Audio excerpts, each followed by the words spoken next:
depending on the wig you are looking for, depends on how I would probably recommend measuring your head. When it says circumference, this means the whole diameter. So this means the whole area of your head. So the way I would do this is start off by 4 fingers from your brow bone. So that's where your natural hairline starts. And I would work it so that you would put it just in the centre. So you'll know the centre normally roughly from just the middle of your nose. From there, you are going to bring it all the way round, all the way up, just behind the ears, to measure just at the front here. So where you should meet in the middle is where your measurement should be. So that is the whole circumference. I'm not sure if you can see the whole circumference of your head. Now there are some other measurements as well that we will go through. Another being front to nape. The best way to do that again is 4 fingers from your brow bone. I would measure it from where your natural hairline would start, and I would bring it all the way down to just below the arch of your neck. So that's where your natural nape would lay. There also is an ear to ear, which some people do find it, which is width. The way I would measure this is I normally measure about 7 centimetres in, probably roughly about 2.5 inches.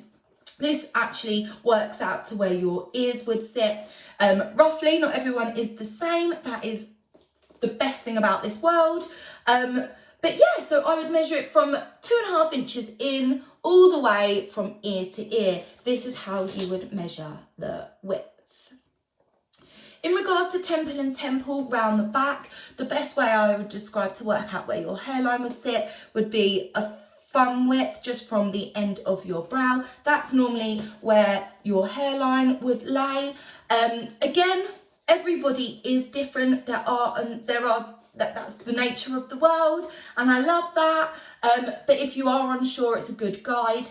And I would measure that right the way through, working on the centre of the head, right the way through to the hairline. So as you can see, sorry, that's a bit low. So I'd pull it up just so you're working just along the back, temple to temple.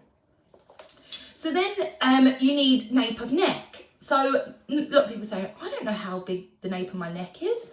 So literally, I'll be honest. So as you can see here, this is the nape of your neck here. So if you do require measurements to nape, the best way I'd probably describe that again is a thumb width in between where your natural hairline and your ear would lay. It's just a little good indication, and I would just measure that just around here. Whether you want it in inches and centimetres is up to you. Preciser, the better. Yeah, I think that is pretty much it. Ear to ear to forehead, I don't know if you would know that. I will go over that anyway. So in regards to where your natural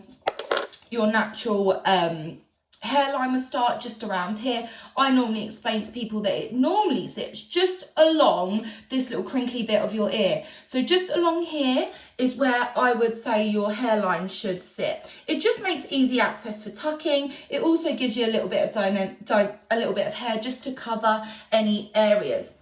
So around this front bit here, if you did need to measure the front to front, we would work that just along where your hairline would start, and I'd bring that right the way just to the other side. Now I would use a fabric measuring tape just purely because it's a lot easier to measure with. I know some people do it with string.